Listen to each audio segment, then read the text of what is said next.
ദൈവനാമം വാഴ്ത്തപ്പെടുമാറാകട്ടെ. ദൈവത്തിൻ്റെ കൃപയാൽ ദൈവശാസ്ത്രം എന്ന വിഷയത്തിൻ്റെ 8ാമത്തെ സെക്ഷനിൽ പ്രവേശിപ്പാൻ ദൈവം നമ്മെ സഹായിച്ചതോർത്ത് ഞാൻ ദൈവത്തെ സ്തുതിക്കുന്നു, സ്തോത്രം ചെയ്യുന്നു. നിങ്ങൾക്ക് എല്ലാവർക്കും കർത്താവായ യേശുവിന്റെ നാമത്തിൽ സ്നേഹവന്ദനങ്ങളെ അറിയിക്കുകയാണ്. നിങ്ങൾ നൽകുന്ന പ്രോത്സാഹനത്തിന്, സഹകരണത്തിന് നന്ദി പറയുന്നു. ഇത് നിങ്ങളെല്ലാവരെയും ധാരാളമായി അനുഗ്രഹിക്കുമാറാകട്ടെ. ഞാൻ കഴിഞ്ഞ സെക്ഷനിലൊക്കെ തന്നെ മൂലഭാഷയിൽ ദൈവത്തിൻ്റെ പേരിന് കൊടുത്തിരിക്കുന്നതായ പദങ്ങളെക്കുറിച്ച് പഠിച്ചുകൊണ്ടിരിക്കുകയായിരുന്നു.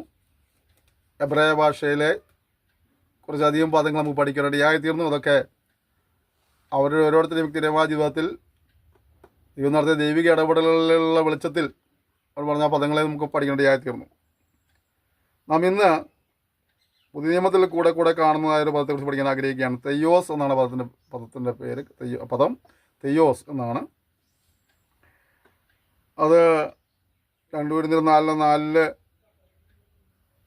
സാത്താനെ കുറിച്ച് പറയുന്നിടത്തും ആ പദം ഉപയോഗിച്ചിട്ടുണ്ട്. അതുപോലെ ചില സന്ദർഭങ്ങളിൽ ജാതീയ ദേവന്മാരെ ചൂണ്ടിക്കാണിക്കാനും വേണ്ടിയിട്ടും ഈ പദം ഉപയോഗിച്ചിട്ടുണ്ട്.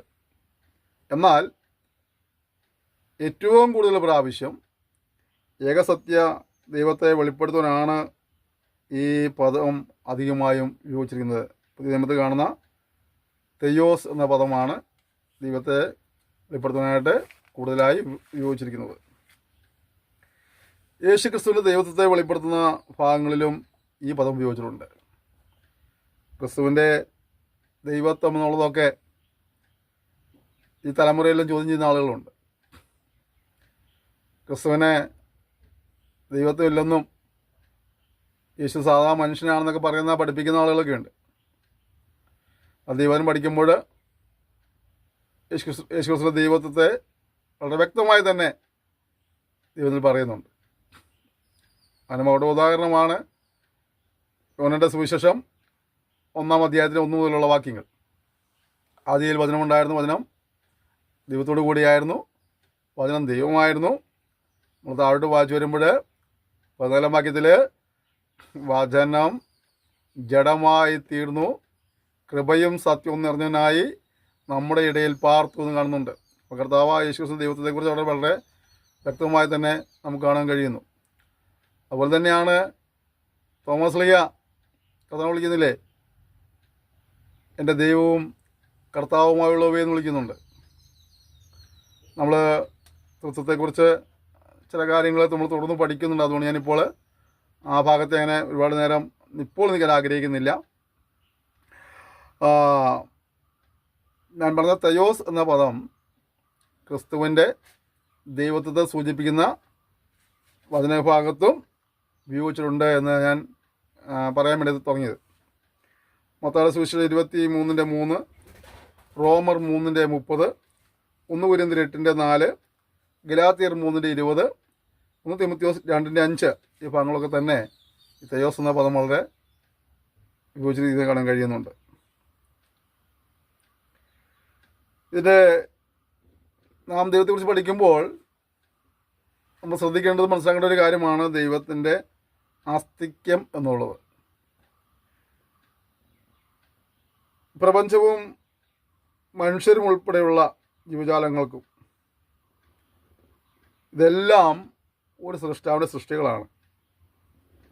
അതങ്ങനെ തന്നെ വിശ്വസിക്കുന്നവരാണ് മനുഷ്യരിൽ ഏറിയ പങ്കും. ഈ കാണുന്ന ജീവജാലങ്ങളെല്ലാം ദൈവത്തിൻ്റെ സൃഷ്ടിയാണെന്ന് വിശ്വസിക്കുന്നവരാണ് മനുഷ്യരിൽ ഏറിയ പങ്കും. ദൈവമില്ലെന്ന് പഠിപ്പിക്കുന്നവരുണ്ട്, അല്ലെങ്കിൽ ഇതൊക്കെ എങ്ങനെയൊക്കെ പൊട്ടിച്ചിതറി ഉണ്ടാകുന്ന പഠിപ്പിക്കുന്നവരുണ്ട്.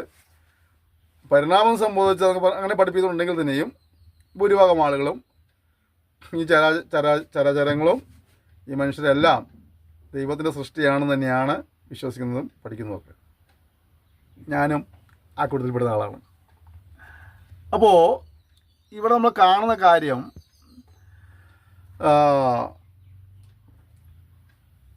ഈ ദൈവത്തിൻ്റെ ആസ്തിക്യം എന്നുള്ള വിഷയം പഠിക്കുമ്പോൾ ദൈവമുണ്ടോ എന്ന് ചോദിക്കുന്നവർക്കുള്ള മറുപടി എന്തുവാ?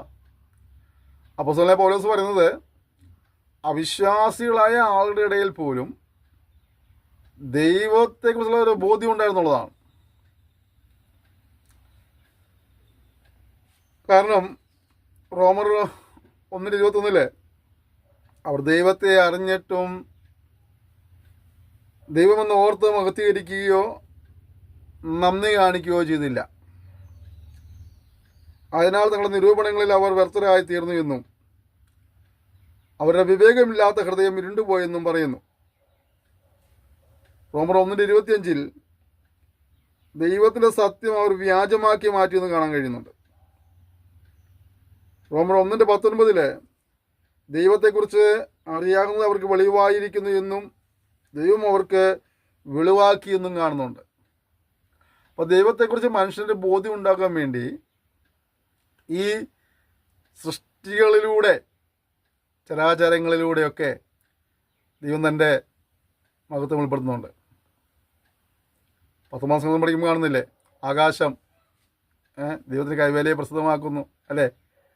അപ്പോൾ അവിടെയൊക്കെ ഈ പ്രപഞ്ചം തന്നെ, ഈ പ്രകൃതി തന്നെ ദൈവമോട്, സൃഷ്ടാവായ ദൈവമുണ്ട് എന്ന് മനുഷ്യൻ പഠിപ്പിക്കുക. എന്നാൽ പലപ്പോഴും മനുഷ്യൻ എന്ത് ചെയ്യുന്നത്, അവർ ദൈവത്തെ അറിഞ്ഞിട്ടും എന്ത് ചെയ്യുന്നില്ല, ദൈവമെന്ന് ഓർത്ത് മഹത്വീകരിക്കുന്നില്ല, നന്ദി കാണിക്കുന്നില്ല. ഉണ്ടോ?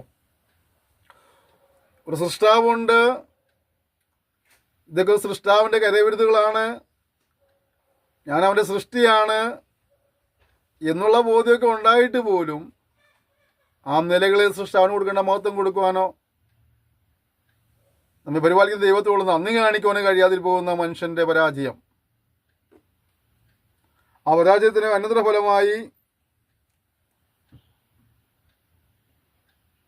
തങ്ങളുടെ നിരൂപണങ്ങളെ അവർ വ്യർത്ഥരായി തീർന്നു. അവരുടെ വിവേകമില്ലാത്ത ഹൃദയം ഇരുണ്ടുപോയി. കണ്ടോ? ദൈവത്തെ മനസ്സിലാക്കിയിട്ടും ദൈവത്തിൻ്റെ അടുക്കിലേക്ക് വരാതെ, ദൈവത്തെ ഭയമില്ലാതെ, ദൈവത്തെ സേവിക്കാതെ, ദൈവത്തോട് നന്ദി കാണിക്കാതെ പോകുന്ന മനുഷ്യരെ കുറിച്ച് പറയാം, അവരുടെ വിവേകമില്ലാത്ത ഹൃദയം ഇരുണ്ടുപോയി. ദൈവമുണ്ടെന്ന് തെളിയിക്കാനായിട്ട് ദൈവം ഈ പ്രപഞ്ചത്തിലൂടെ സംസാരിച്ചുകൊണ്ടിരിക്കുക ജനത്തോട്. അതായത് ജനം എന്ത് ചെയ്യുന്നറിയാമോ, ദൈവത്തിൻ്റെ സത്യം അവർ വ്യാജമാക്കി മാറ്റി. എന്നാൽ 19 വീണ്ടും പറഞ്ഞ് ദൈവത്തെക്കുറിച്ച് അറിയാവുന്നത് ദൈവം അവർക്ക് വെളിവാക്കിയിരിക്കുക. എന്നിട്ടും അവരെന്ത് ചെയ്യുന്നില്ല, ഈ സത്യത്തെ അംഗീകരിക്കുന്നില്ല. നമ്മൾ ഈ വാക്യങ്ങളെല്ലാം പഠിക്കുമ്പോൾ മനസ്സിലാക്കുന്നൊരു കാര്യം, മനുഷ്യൻ്റെ അന്തരംഗത്തിൽ ദൈവത്തെക്കുറിച്ചുള്ളൊരു ബോധ്യം ദൈവം ഈ പ്രകൃതിയിലൂടെ നൽകിയിട്ടുണ്ടെന്നുള്ളതാണ്. ചിലരതിനെ നിഷേധിക്കുന്നു, ചിലരതിനെ സ്വീകരിച്ച് ദൈവത്തെ ഭയപ്പെട്ടും അനുസരിച്ച് ജീവിക്കുവാനായി തീരുമാനമെടുക്കുന്നു അല്ലേ. ഇതെല്ലാം കണ്ടിട്ടും കേട്ടിട്ടും ചിലർ പറയുന്നില്ലേ, ദൈവമില്ല എന്ന് പറഞ്ഞ ആളുകളില്ലേ.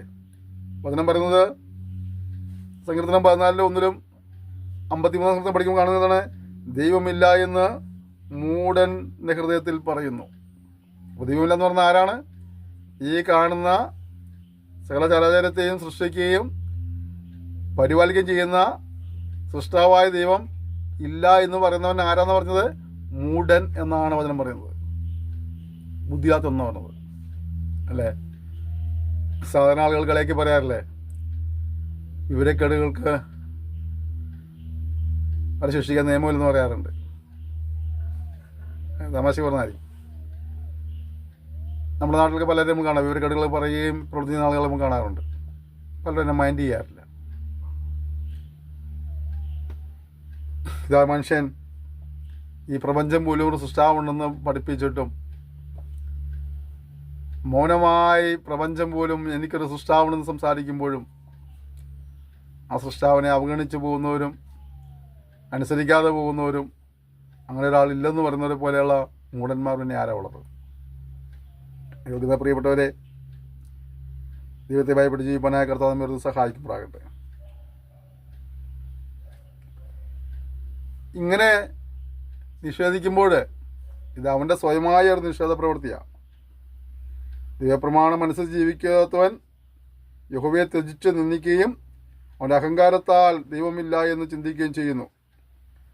10 സങ്കീർത്തനം നമ്മൾ പഠിക്കുമ്പോൾ 3-4 വാക്യം പഠിക്കുമ്പോൾ ഈ ആശയം നമുക്ക് വെളിപ്പെട്ട് വരുന്നുണ്ട്. അവൻ സ്വയം നിഷേധം നടത്തുക ദൈവത്തോടുള്ള ബന്ധത്തിൽ. ഞങ്ങളുടെ പ്രിയപ്പെട്ടവർ, നിങ്ങൾക്ക് എത്രമാത്രം ദൈവത്തെ സ്നേഹിക്കുവാൻ കഴിയുന്നുണ്ട്, ബഹുമാനിക്കാൻ കഴിയുന്നുണ്ട്, അനുസരിക്കാൻ കഴിയും. നമ്മൾ ദൈവത്തെക്കുറിച്ചാണ് പഠിച്ചുകൊണ്ടിരിക്കുന്നത്. അപ്പോൾ ദൈവത്തെക്കുറിച്ച് ഒരുപാട് കാര്യങ്ങൾ നമുക്ക് അറിവ് കിട്ടിയില്ലെങ്കിലും നമ്മൾ ചെറിയൊരു ചിന്ത കൊടുക്കുക. അങ്ങനെ അറിയാമോ, എനിക്ക് ദൈവത്തെ എത്രമാത്രം അനുസരിക്കുവാൻ കഴിയുന്നുണ്ട്, എനിക്ക് എത്രമാത്രം വ്യക്തിപരമായ ദൈവത്തോടൊരു ബന്ധമുണ്ട്. ദൈവത്തെക്കുറിച്ച് കുറേ കാര്യങ്ങൾ പഠിച്ച് നമ്മുടെ അറിവ് ചീർപ്പിച്ചൊരു കാര്യമല്ലല്ലോ അല്ലേ. പഞ്ചസാരയെക്കുറിച്ച്, പാലിൻ്റെ മഹത്വത്തെക്കുറിച്ച് നമുക്ക് ഒരുപാട് എഴുതാൻ കഴിഞ്ഞേക്കും. പക്ഷെ അത് അനുഭവിക്കുക എന്നുള്ളതല്ലേ, രുചിക്കുക എന്നുള്ളതല്ലേ. പഞ്ചസാരയെക്കുറിച്ച് 2, 10, 20 പേജ് എഴുതിയിട്ട് വല്ല കാര്യമുണ്ടോ? ഒരു തരി വായിൽ വേണമെങ്കിലേ എൻ്റെ മധുരം അറിയാൻ കഴിയുള്ളൂ അല്ലേ. നമുക്ക് ദൈവത്തെ യഹോവ നല്ലവണ്ണെന്ന് രുചിച്ചറിയാനാണ് പറയുക. രുചിച്ചറിയുക, ടേസ്റ്റ് ചെയ്യണം. ചില സ്ഥലങ്ങളിൽ ചെല്ലുമ്പോൾ ചില ആളുകൾ പ്രാദേശികമായുള്ള ചില പലഹാരങ്ങളോ പാനീയങ്ങളൊക്കെ ഉണ്ടാക്കിയിട്ടുണ്ടാവും. നമുക്ക് ചില കാര്യങ്ങൾ നമുക്ക് അതിൽ കേട്ട് കേൾവില്ലാത്ത കാര്യങ്ങൾ നമുക്കിങ്ങനെ മടിച്ച് നിൽക്കുമ്പോൾ അവർ പറയും, ഒന്ന് ജസ്റ്റ് ടേസ്റ്റ് ചെയ്ത് നോക്ക്, ടേസ്റ്റ് ചെയ്ത് നോക്കിയിട്ട് കൊള്ളാമെങ്കിൽ കഴിച്ചാൽ മതി. അപ്പോൾ നമുക്കത് നമ്മുടെ നാട്ടിൽ നമുക്ക് സുലഭമല്ലാത്തതുകൊണ്ടും കേട്ട് കേൾവില്ലാത്തതുകൊണ്ടും ചിലപ്പോൾ നമ്മളത് മടിച്ച് നിൽക്കും. എന്നാലേ അത് കഴിക്കുമ്പോൾ അറിയാം ഒരു നല്ല രുചിയായി. ഈ അടുത്ത ദിവസം എൻ്റെ സഭയിലൊരു വിശ്വാസി എനിക്കൊരു ഫ്രൂട്ട്സ് കൊണ്ടു തന്നു. ഞാൻ മുമ്പ് സംഭവം കണ്ടിട്ടില്ല. പുള്ളി കൊണ്ടു തന്നെ പറഞ്ഞ ഭാഷ കഴിച്ചോ നല്ലതാണെന്ന് പറഞ്ഞു. ഞാനിതിനു മുമ്പ് കാണുകയോ കഴിക്കാതെ ചെയ്തുകൊണ്ട് എനിക്കൊരു മടി. അങ്ങനെ എനിക്ക് കൊണ്ട് വിഷം കൊടുത്തിരുന്നാൽ പേടിച്ചിട്ടല്ല, പക്ഷെ ഇതെന്താണെന്ന് അറിയില്ലല്ലോ. പുള്ളി എൻ്റെ മുന്നിൽ ചെയ്ത് 2 പ്രാവശ്യം 2 ദിവസം എടുത്ത് തിന്നിട്ട് എനിക്ക് തന്നു. ഞാൻ തിന്നപ്പോൾ കുഴപ്പമില്ല. ഞാൻ അന്വേഷിച്ച് പിടിച്ച് വന്നപ്പോൾ അതിൻ്റെ കായ ഭയങ്കര വിലയുള്ളതായ, അതിൻ്റെ പരിപ്പ് വളരെ വിലയുള്ള സാധനമാണ്. എന്നാൽ അതിൻ്റെ കായ നമ്മൾ കണ്ടിട്ടില്ല. ഈ പരിപ്പൊക്കെ ഉണങ്ങി വലിയ വലിയ കടകളിൽ കൊണ്ട് വയ്ക്കുകയോ അല്ലെങ്കിൽ ഗൾഫിൽ നിന്ന് ആരെങ്കിലും വരുമ്പോൾ കൊണ്ട് തന്ന് തിന്നല്ലാതെ നമ്മളതിൻ്റെ മരമോ കായ കണ്ടിട്ടില്ല. അപ്പോൾ ചിലപ്പോൾ ചില സന്ദർഭങ്ങളിലൊക്കെ അതുപോലെ ഈ ഡ്രാഗൺ ഫ്രൂട്ട് അല്ലേ, എന്താ പേര്, അങ്ങനെ പേരുന്നു. എൻ്റെ കയ്യിൽ ഞാൻ മരമൊക്കെ കണ്ടത് ഈ അടുത്ത കാലത്താണ്. കൂടി വന്ന ഒരു കൊല്ലമൊക്കെ ആയിട്ടുണ്ടാവുള്ളൂ, ഒരു 1-1.5 കൊല്ലമൊക്കെ ആയിട്ടുള്ളൂ ഞാൻ ഡ്രാഗൺ ഫ്രൂട്ടിൻ്റെ മരമെല്ലാം കണ്ടിട്ട്. ഈ കുറച്ച് കാലം മുമ്പാണ് നമ്മുടെ ഈ റംബുട്ടാൻ ഒന്ന് പരിചയപ്പെട്ടത്. അപ്പോൾ നമ്മൾ പലപ്പോഴും കാണാത്ത അറിയാത്ത ചില കാര്യങ്ങളുണ്ട്. കേട്ടിട്ടുണ്ടാവും, പക്ഷെ അനുഭവിച്ചിട്ടുണ്ടാവില്ല. അതിവിടെ നമ്മൾ എന്ത് ചെയ്യാൻ പോവുകയാണ്? ദൈവത്തെ രുചിച്ചറിയാൻ പോവുകയാണ്. അടുത്തത്, ദൈവത്തെക്കുറിച്ചുള്ള ഉത്ബോധത്തെ നിഷേധിക്കുവാൻ. അങ്ങനെ നിഷേധിക്കുമ്പോൾ അതെന്ത് ചെയ്യാണ്? അനീതി കൊണ്ട് സത്യത്തെ തടുക്കുക. ദൈവത്തെക്കുറിച്ചുള്ള ഉൾബോധ്യത്തെ ഈ പ്രപഞ്ചത്തിലൂടെയെല്ലാം സൃഷ്ടാവുണ്ടെന്നുള്ളതായ സന്ദേശം ലഭിച്ചുകൊണ്ടിരിക്കുമ്പോൾ ആ സന്ദേശം നമ്മൾ ത്യജിച്ചു പോകുമ്പോൾ എന്ത് ചെയ്യാന്നറിയാമോ? അനീതി കൊണ്ട് നമ്മൾ സത്യത്തെ തടുക്കുകയാണ്. നമ്മളെപ്പോഴും മനസ്സിലാക്കേണ്ട കാര്യമാണ്. നമ്മൾ സത്യത്തെ തടുത്തിട്ട് കാര്യമൊന്നുമില്ല അല്ലേ. പണ്ട് ആളുകൾ പറയില്ലേ, നിലാവ് ഉദിച്ചു വരുന്നത് കാണുമ്പോൾ പട്ടി കുരയ്ക്കും അത്രേ. പട്ടി കുരച്ചുകൊണ്ട് നിലാവ് ഉദിക്കാതിരിക്കുമോ? ഇല്ല. സത്യം അതെപ്പോഴും വെളിപ്പെട്ടുകൊണ്ടിരിക്കും. ആരെല്ലാം അതിനകത്ത് എന്തെല്ലാം പറഞ്ഞെന്ന് പറഞ്ഞാലും ചെയ്തെന്ന് പറഞ്ഞാലും സത്യം വെളിപ്പെട്ടുകൊണ്ടേയിരിക്കേണ്ട ആയിത്തീരും. റോമാലേഖനം 1:18, റോമർ 1:23, 25, 28, 32 പഠിക്കുമ്പോൾ ദൈവത്തെക്കുറിച്ചുള്ള അറിവ് ലഭിച്ചതിന് ശേഷമായിട്ടും നമ്മൾ ആ ഉത്ബോധത്തെ നിഷേധിക്കുമ്പോൾ നമ്മൾ അനീതി കൊണ്ട് സത്യത്തെ തടുക്കുന്നവരായി തീരുകയാണ്. നമുക്ക് അതിന് തന്നെ തക്കതായ പ്രതിഫലം, പ്രതികാരമൊക്കെ ദൈവത്തിൻ്റെ ഭാഗത്തുനിന്നുണ്ടാകും നമുക്ക് കാണാൻ കഴിയുന്നുണ്ട്. അതുകൊണ്ട് ആവോളം ദൈവത്തെ ഭയപ്പെട്ട് ജീവിപ്പാനായിട്ട്, ദൈവത്തെ രുചിച്ചറിയുവാനായിട്ട്, ദൈവത്തെ ബഹുമാനിപ്പാനായിട്ട് കർത്താവ് നമ്മെ സഹായിക്കുമ്പോഴാകട്ടെ. നാം ഈ പാഠം പഠിക്കുമ്പോൾ ദൈവത്തെക്കുറിച്ച് കേൾക്കുകയൊക്കെ ചെയ്യുമ്പോൾ നമ്മളെ തന്നെ കാണുവാനും നമ്മുടെ കുറവുകളെ മനസ്സിലാക്കുവാനും നമ്മളെ തിരുത്തുവാനൊക്കെ ആയിട്ട് നമുക്ക് ഈ സമയങ്ങൾ വിനിയോഗിക്കാം. അതിനൂടെ പാഠം പഠിക്കുന്നു. ദൈവജനത്തെ സംബന്ധിച്ചിടത്തോളം നാം ദൈവത്തെ പിതാവായി അംഗീകരിക്കുന്നുണ്ട്. നാം അവൻ്റെ മക്കളോ. ഈ കാര്യം പരിശുദ്ധാത്മാവ് നമുക്ക് നമ്മുടെ ആത്മാവ് സാക്ഷ്യം പറയുന്നുണ്ട്, അല്ലേ?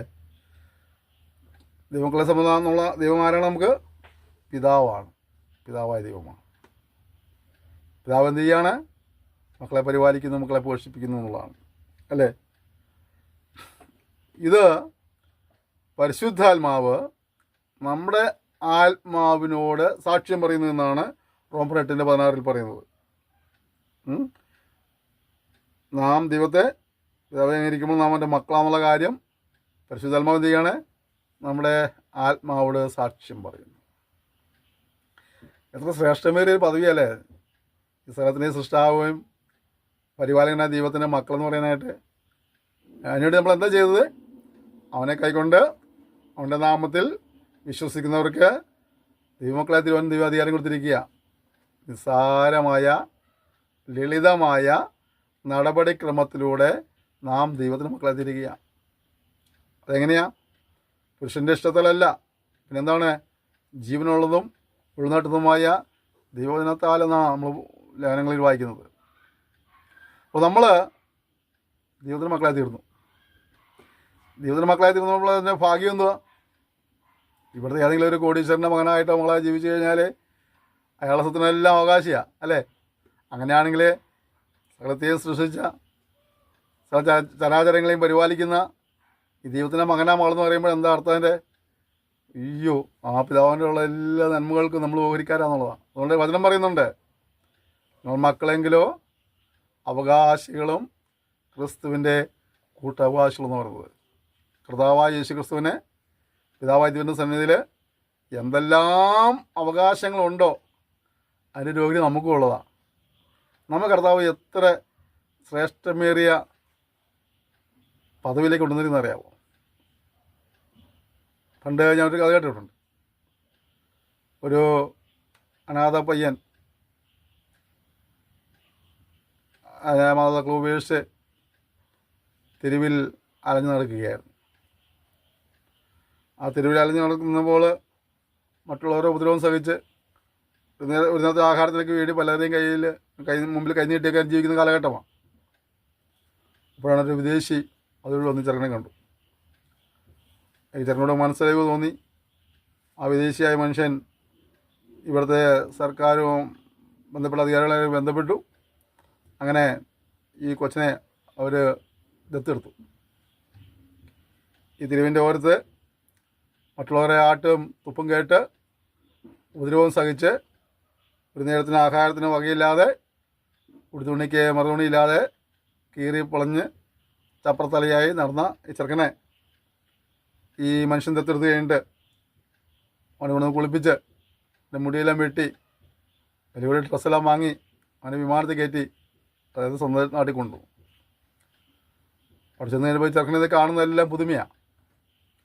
അവൻ്റെ അനുഭവങ്ങൾ മനുഷ്യർ കൂടുന്നിടത്തൊക്കെ അവനെ ഉപദ്രവിക്കുന്ന ഒരു അനുഭവമുള്ളതിൻ്റെ പേരിൽ അവൻ പേടിച്ച് മാറി ഒരു മൂലയ്ക്ക് ഒതുങ്ങിയിരിക്കുക. ഉടനെ ഈ മനുഷ്യൻ പറഞ്ഞു, മോനെ നീ പേടിക്കണ്ട, ഈ കാണുന്നതെല്ലാം നിൻ്റേതാ. നമ്മുടെ നാട്ടിലെ ഏതെങ്കിലും ഒരു ഗ്രാമത്തിൽ ഒരു അനാഥ ബാലനായി മറ്റുള്ളവരുടെ ഉപദ്രവം സഹിച്ച് ആട്ടും തുപ്പും കേട്ട് ഒരു നേരത്തിന് ആഹാരത്തിന് വകയില്ലാതെ ഉടുതുണിക്ക് മറുതുണിയില്ലാതെ അലഞ്ഞ് തിരിഞ്ഞ് നടന്നവൻ ഇപ്പോൾ എന്താണ്? കോടിക്കണക്കിന് സ്വത്തുള്ള ഒരുവനവൻ്റെ ദത്തെടുത്ത് കഴിഞ്ഞപ്പോൾ അവിടെ കൊച്ചുകൊണ്ട് പറയുക, ഇതെല്ലാം നിൻ്റേതാണ്, നിന്നെ ആരും പേടിക്കേണ്ട ആവശ്യമില്ല, ഇതിൻ്റെ എല്ലാ യജമാനനാണ്. പ്രിയപ്പെട്ടവരെ, കർത്താവിൻ്റെ രക്തത്താൽ നമ്മൾ കഴിവ് പ്രാപിച്ച് യേശുവിൽ വിശ്വാസമെന്ന ദൈവമക്കളായി തീർന്നപ്പോൾ നിങ്ങൾ വെച്ച പദവി അതാണ്. ഇന്നലെ നമ്മൾ ആരായിരുന്നു എന്നുള്ളതല്ല വിഷയം. ഇന്നലെ നമ്മുടെ അനുഭവങ്ങൾ എന്താണെന്നുള്ളതില്ല. നമ്മൾ ഇതാ ദൈവത്താൽ അനുഗ്രഹിക്കപ്പെട്ടവരായി മാറുകയാണ്, ദൈവത്താൽ ഉയർത്തപ്പെടുന്നവരായി മാറുകയാണ്, സ്വർഗീയ കുടുംബത്തിലെ ചില നന്മയ്ക്ക് നമ്മൾ ഉടമകളായി മാറുകയാണ്. നിങ്ങൾക്ക് എന്നാ പ്രിയപ്പെട്ടവരെ, ഈ സത്യം നമ്മൾ മനസ്സിലാക്കിക്കൊണ്ട് വേണം നമ്മൾ നമ്മുടെ ദൈവത്തെ സേവിക്കാനായിട്ട്. നമ്മുടെ പദവികൾക്ക് മാറ്റം വന്നു, നമ്മുടെ നിലകൾക്ക് മാറ്റം പരിപാടിയായിത്തീർന്നു. നമ്മൾ മനസ്സിലാക്കണം. അപ്പോൾ നാം കർത്താവായ യേശുക്രിസ്തു മുഖാന്തരമായി സ്വർഗീയ കുടുംബത്തിലെ അവകാശങ്ങളായി മാറിയിരിക്കുക. ശ്രേഷ്ഠമേറിയ ഒരു തലങ്ങളിലേക്ക് കർത്താവ് നമ്മെ ഉയർത്തിക്കൊണ്ടുവന്നിരിക്കുക. അതുകൊണ്ട് തന്നെ നാം ദൈവത്തോട് നന്ദിയുള്ളവരായിരിക്കാൻ കർത്താവ് സഹായിക്കട്ടെ. അടുത്ത് നമ്മൾ വായിക്കുന്നത്, ക്രിസ്തു വിശ്വാസത്താൽ വിശ്വാസികളായ നമ്മുടെ ഹൃദയത്തിൽ വസിക്കുക. നമ്മൾ ദൈവകുടുംബത്തിൽ അംഗമായി തീർന്നു മാത്രമല്ല, ക്രിസ്തുവിൻ്റെ കൂട്ടവാശിയായെന്ന് മാത്രമല്ല, ഇപ്പോൾ കർത്താവ് എവിടെ വാസം ചെയ്യുക? നമ്മുടെ ഉള്ളിൽ വസിക്കുക. എഫേസ്യർ 3:17, ഫിലിപ്പിയർ 3:8, 10, കൊലോസ്യർ 1:27, യോഹന്നാൻ 14:23 പഠിക്കുമ്പോൾ കാണുന്നത് കർത്താവ് നമ്മിൽ വസിക്കുകയാണ്. കർത്താവ് നമ്മിൽ വസിക്കുന്നു എന്ന് പറയുമ്പോൾ തന്നെ നമ്മൾ അവനിലും വസിക്കാനിടയായി തീരണം. കർത്താവ് പറഞ്ഞാൽ, ഞാൻ സാക്ഷാൽ മുന്തിരിവള്ളിയാകുന്നു, നിങ്ങൾ എന്നിൽ വസിക്കുമ്പോൾ നിങ്ങൾക്ക് ഫലം കഴിക്കാൻ കഴിയും. എന്നിൽ വസിക്കാത്തതിനെ വെട്ടിയരിഞ്ഞ് കത്തിച്ച് കളയും അല്ലേ? അപ്പോൾ നമുക്ക് അവൻ നമ്മിൽ വസിക്കുന്നു, അവനിൽ വസിക്കണം, അവൻ്റെ വചനത്തിൽ വസിക്കണം. അവൻ്റെ സുവിശേഷം 5-ാം അധ്യായം പഠിക്കുമ്പോൾ ഒരുപാട് കാര്യങ്ങൾ ആ വിശുദ്ധ ബന്ധത്തിൽ മനസ്സിലാക്കാൻ കഴിയും. അപ്പോൾ നമ്മളിൽ കർത്താവ് വസിക്കുകയാണ് നമുക്ക് ഇഷ്ടമുള്ള കാര്യമാണ്. കാരണം കർത്താവ് വന്നിട്ടുണ്ടെങ്കിൽ എല്ലാ പ്രശ്നത്തിനും പരിഹാരമുണ്ട്. അല്ലേ? കർത്താവ് ഈ ഭൂമിയിലായിരിക്കുമ്പോൾ ഏതെല്ലാം സന്ദർഭങ്ങളിൽ എവിടെയെല്ലാം ചെന്നിട്ടുണ്ടോ അവിടെയെല്ലാം അവർ നേരിട്ടുന്ന വിഷയത്തിനെല്ലാം മറുപടി ഉണ്ടായിട്ടുണ്ട്. അതുകൊണ്ട് കർത്താവ് നമ്മുടെ കൂടെ നമുക്ക് സന്തോഷമുള്ള കാര്യമാണ്. അതേ സമയം നമ്മുടെ ഉത്തരവാദിത്തമാണ് നമ്മൾ കർത്താവിൽ വസിക്കുക എന്നുള്ളതും അവിടെ വചനത്തിൽ വസിക്കുക നമ്മുടെ ഉത്തരവാദിത്തമാണ്. അപ്പോൾ അത് നാം നമ്മുടെ ഉത്തരവാദിത്തം നിറപടിയായി നിവർത്തിക്കുന്നുണ്ടോ എന്നുള്ളതാണ് നമ്മുടെ ചോദ്യം. നമ്മൾ ചോദിക്കേണ്ടത്, നമ്മോട് ചോദിക്കേണ്ടത്. മറ്റുള്ളവരെങ്ങനെയാണുള്ളതല്ല, നമ്മൾ ദിവസത്തിൽ എങ്ങനെയാണുള്ളതാണ്. നമുക്ക് കുഴപ്പമൊന്നും നമ്മൾ മറ്റുള്ളവരെ എല്ലാവരെയും കുറ്റം കണ്ടുപിടിക്കും അല്ലേ? അവൻ അങ്ങനെയാ, അവളിങ്ങനെയാ അല്ലേ? നമുക്കതിനൊന്നും യാതൊരു കുഴപ്പമില്ല. പക്ഷേ നമ്മൾ ഒരിക്കലും നമ്മുടെ തെറ്റ് കണ്ടുപിടിക്കാറില്ല. അതാണ് നമ്മുടെ ഏറ്റവും വലിയ പരാജയം എന്നുള്ളത്. മറ്റുള്ളവരെ അനുഗ്രഹം പ്രാപിക്കുന്നത് എന്നുള്ള നമുക്കറിയാം, മറ്റുള്ളവർ വളർച്ച പ്രാപിക്കുന്നത് നമുക്കറിയാം. പക്ഷേ നമ്മൾ എന്തുകൊണ്ട് അനുഗ്രഹം പ്രാപിക്കുന്നില്ല, നമ്മളെന്തുകൊണ്ട് തെറ്റിപ്പോകും, നമ്മളെന്തുകൊണ്ട് വീഴ്ച പ്രാപിച്ചു, നമ്മളത് പലപ്പോഴും തിരുത്താൻ തയ്യാറല്ല. നമ്മുടെ തെറ്റുകൾ കണ്ടുപിടിക്കാൻ നമ്മൾ ഉത്സാഹിക്കാറില്ല. കർത്താവ് നമ്മൾ വാസം ചെയ്യാൻ ആഗ്രഹിക്കുന്നു, വാസം ചെയ്യുന്നു. മഹത്വത്തിൻ്റെ പ്രത്യാശ ക്രിസ്തു നിങ്ങളിൽ വസിക്കുന്നതെന്നാണ്, നിങ്ങളുടെ ഹൃദയങ്ങളിൽ വസിക്കുന്നതെന്നാണ് നമ്മൾ കൊലസ്ഥലത്തിൽ പഠിക്കുന്നത്. മഹത്വത്തിൻ്റെ പ്രത്യാശയായവൻ അവൻ നമ്മൾ വസിക്കുക നല്ല കാര്യമാണ്. പക്ഷേ നമുക്ക് അവനോട് ചേർന്ന് വസിക്കാൻ കഴിയുന്നുണ്ടോ? എന്നെ പിരിഞ്ഞ് നിങ്ങൾക്ക് ഒന്നും ചെയ്യുവാൻ കഴിയില്ല. പലപ്പോഴും നമ്മുടെ ഓട്ടം അവനെ കൂടെ ഇല്ലാതെയാണ് അല്ലേ? യേശുവിൻ്റെ മാതാപിതാക്കളോട് യേശു ചെറുപ്പത്തിൽ പെരുന്നാൾ പോയ കാര്യം നമുക്കറിയാം. തിരിച്ചു പോരുമ്പോൾ ഈ കൊച്ചു കൂടെയുണ്ടെന്ന് ചിന്തിച്ച് മാതാപിതാക്കൾ ഏകദേശം 3 ദിവസം വഴി പോകുന്ന പറഞ്ഞു. ചിന്തയാണ് യേശു കൂടെ ഉണ്ടെന്നുള്ളത്. പക്ഷേ യേശു എവിടെയോ നിൽക്കുക. നമ്മുടെയൊക്കെ ക്രിസ്തു ജീവിതം പലപ്പോഴും എങ്ങനെയാണ്? കൂടെ ഉണ്ടെന്നുള്ള ഒരു ബോധത്തിൽ നമ്മൾ പോയിക്കൊണ്ടിരിക്കുക. പക്ഷേ എപ്പോഴോ അവൻ അവിടെ മാറി നിൽക്കുക. ദിവസങ്ങളിൽ പ്രിയപ്പെട്ടവർ, നമുക്ക് ഒരു മനംതിരിവ് ആവശ്യമാണ്. ഒരു തീരുമാനവും സമർപ്പണവും നമുക്ക് ആവശ്യമാണ്. അവൻ ദിവസത്തിലേക്ക് മടങ്ങി വന്നേ മതിയാവുകയുള്ളൂ. അവനിൽ വസിക്കുവാനായിട്ട്, വചനത്തിൽ വസിക്കുവാനായിട്ട്, അവന് നമ്മളുമായിട്ടൊരു നിരന്തരമായ കൂട്ടായ്മ ബന്ധം പുനഃസ്ഥാപിക്കുവാനായിട്ട്, ആ കൂട്ടായ്മ ബന്ധം ഊട്ടി ഉറപ്പിക്കുവാനുള്ള ഒരു ഉത്സാഹം നമുക്കുണ്ടാകണം.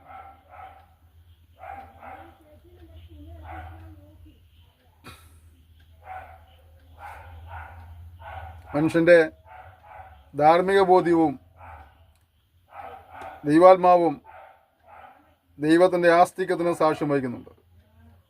എന്നാൽ ചിലർ അതിനെ മനഃപൂർവ്വം നിഷേധിക്കുക മാത്രമേ ഉള്ളൂ. നമ്മൾ മനസ്സിലാക്കേണ്ട കാര്യം,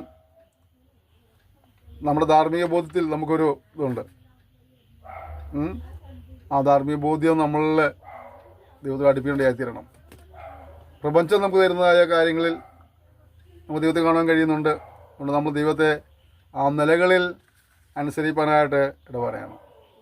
എന്താ പ്രിയപ്പെട്ടവരെ, നമുക്കിതെല്ലാം പഠിക്കുമ്പോൾ നമ്മുടെ ജീവിതത്തെ കാണുവാനും നമ്മുടെ കുറവുകളെ മനസ്സിലാക്കാനൊക്കെ കർത്താവ് നമ്മെ സഹായിക്കട്ടെ. നിരന്തരമായ ദൈവത്തിലുള്ള ബന്ധത്തിൽ ഒരു ഭക്തിയിലും വളരുവാൻ നമ്മെ സമർപ്പിക്കുവാനായിട്ട് കർത്താവിനെ സഹായിക്കുമാറാകട്ടെ. കേവലമുള്ള ഒരു അറിവ് മാത്രമായിട്ടല്ല, അനുഭവിച്ചറിയുന്ന ഒരു ബന്ധം നമുക്ക് ഇതിനകത്തുണ്ടാകണം. അത് നമ്മുടെ കൂടെ ഉണ്ട് എന്നുള്ള ധാരണയിൽ നമ്മൾ പോകുന്ന ഒരു യാത്രയല്ല. എന്താണ്, അവൻ നമ്മുടെ കൂടെ ഉണ്ടോ എന്ന് പരിശോധിച്ചുകൊണ്ട് ആ രീതിയിൽ മുന്നോട്ട് പോകാനായി കർത്താവ് നമ്മെ ഓരോരുത്തരെയും സഹായിക്കുമാറാകട്ടെ. ഈ പടം പഠിക്കുമ്പോൾ നമ്മെ തന്നെ പരിശോധിക്കുവാനും നമ്മുടെ കുറവുകളെ മനസ്സിലാക്കുവാനൊക്കെ ഇത് നമ്മെ സഹായിക്കുമാറാകട്ടെ. ദൈവത്തിൽ എനിക്ക് വസിക്കുവാൻ കഴിയുന്നുണ്ടോ? ദൈവം എന്നിൽ വസിക്കുന്നുണ്ടോ? അവന് വസിക്കാവുന്ന രീതിയിലുള്ള ഒരു ആലയമായി മാറുവാൻ എനിക്ക് കഴിയുന്നുണ്ടോ? അല്ലേ, നമ്മൾ വീട്ടിലേക്ക് ഒരാളെ ഗസ്റ്റായിട്ട് വിളിച്ചു കൊണ്ടുവന്നാൽ കുറഞ്ഞ വർഷം അദ്ദേഹത്തിനെ സ്വസ്ഥമായിട്ട് ഇരിക്കാനുള്ളതായ രീതിയിലുള്ള ഒരു ക്രമീകരണമൊക്കെ നമ്മുടെ മനസ്സിൽ നടത്തും. ഗസ്റ്റ് നമ്മുടെ വീട്ടിലേക്ക് വരുന്നുണ്ടെന്ന് അറിഞ്ഞു കഴിഞ്ഞാൽ, നേരത്തെ അറിഞ്ഞു കഴിഞ്ഞാൽ അതിനുവേണ്ടി ചെറിയ പ്രിപ്പറേഷൻ നടത്താറുണ്ട്. അല്ലേ, നമ്മുടെ ജനൽ കർട്ടനൊക്കെ ഒന്ന് അഴിച്ച് കഴുകി, ബെഡ്ഷീറ്റെല്ലാം ഇത് കഴുകി, ആ പൊടിയെല്ലാം ഒന്ന് കൂട്ടി അടിച്ചു വാരി കളഞ്ഞ് അത്യാവശ്യം ജനലിൻ്റെ ഗ്ലാസ്സൊക്കെ തുടച്ച് അങ്ങനെ നമ്മൾ ചെറിയൊരു ഡെക്കറേഷനൊക്കെ നടത്തും. ഞാൻ വരുന്ന ഗസ്റ്റിൻ്റെ വലിപ്പം അനുസരിച്ച് പല നിലകളിലുള്ളതായ ഒരുക്കങ്ങളും വിരുന്നൊരുക്കമൊക്കെ ഉണ്ടാവും. അങ്ങനെയെങ്കിൽ സകലത്തിൻ്റെയും സൃഷ്ടാവും ഉടയവനും പരിപാലകനുമായ കർത്താവ് നമ്മളിലേക്ക് ഒരുക്കുമെന്ന് പറയുമ്പോൾ അവനെ സ്വീകരിപ്പാനായിട്ട്, അവനൊരു ഇരിപ്പിടം ഒരുക്കുവാനായിട്ട് നമ്മൾ എത്രമാത്രം ഉത്സാഹിക്കുന്നുണ്ട്.